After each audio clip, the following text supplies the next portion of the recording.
Storytelling takes skill. If you want to entertain and enthrall an audience, an author has to make certain choices about structure and details that will keep a reader's or audience's attention. One structure an author might choose is a frame structure, or what we commonly call a story within a story. This is where a character in the story becomes a narrator of another story.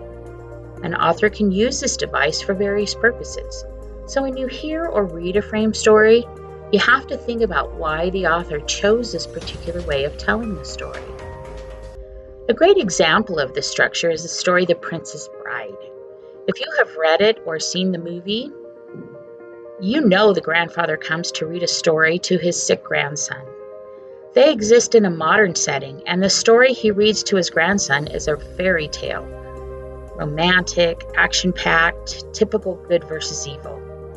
This structure lends itself to humor and relatability in the story, and it really works effectively.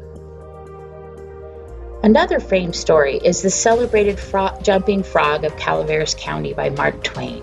Twain is known for his humor, and the structure really emphasizes the irony he creates between the narrator and the main character of the tale that is being told.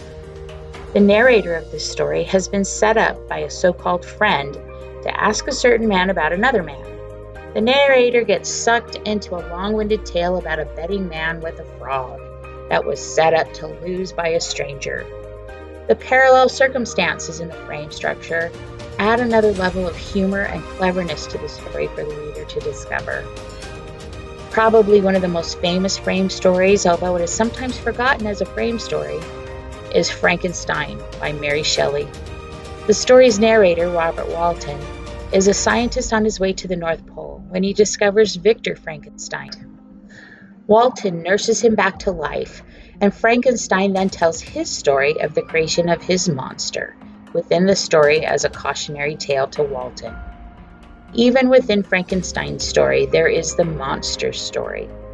This frame creates parallel characters, Walton, Frankenstein, and the monster, and the structure allows the reader to see each one from a different point of view.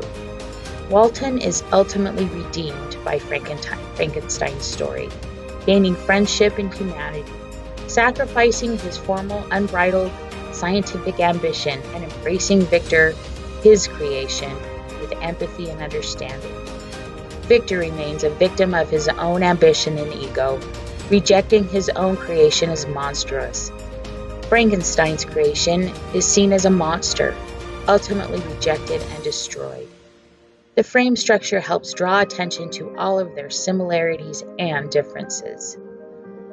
As you read, look for frame structures and see how an author uses this strategy to clue the reader in to some specific purpose. It's definitely not an accident.